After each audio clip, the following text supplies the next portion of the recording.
Agosto 28 nga may unang adlaw sa pagduso sa Certificate of Candidacy. Ginagsa sa mga magpapili sa iski ug barangay elections sa Dakbayan sa Sugbo.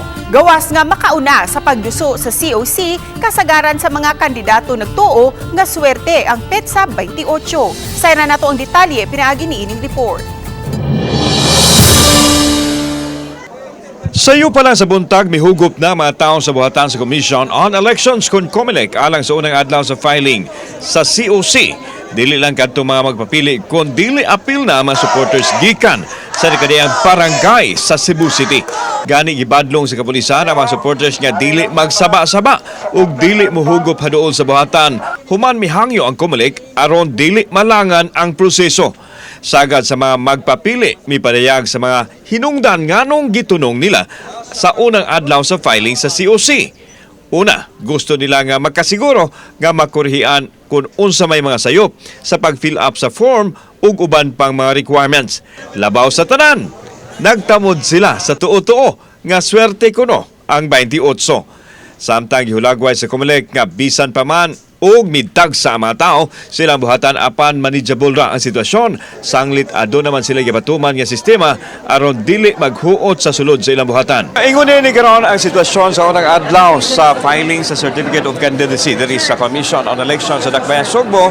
Diin daghan man tao apan gipaniguro sa COMELEC nga mahapsay ra ang proseso nga ilang agian. Before unta sila mo file, no? At least one day before or pananglitan before yun i-file, pagkabuntag ba, hapon mo file, ipacheck daan sa taga-COMELEC. Mipahinumdum usab ang COMELEC nga office hours ug gikan sa alas 8 hangtod sa alas 5 sa hapon, Lunes hangtod sa Sabado ang ilang pagdawat sa COC.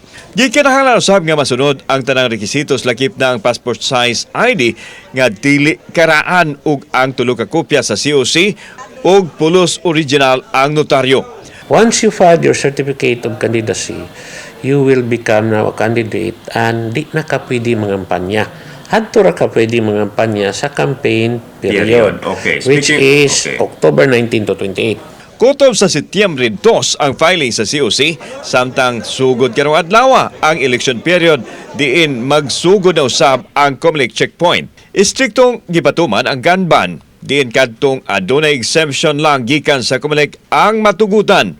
Sa kaso sa mga security guards, ang ahensya na ang mukuha sa exemption gikan sa COMELEC ug kadtong agency issued firearms lang ug dili dad-on sa gawas kon mahuman ug duty ibilin ra sa trabahoan. Bisan pa og rehistrado ang imuhang firearm, bisan pag naa kay permit to carry, if wala kay COMELEC exemption, you are not allowed to bring your firearms outside your residence.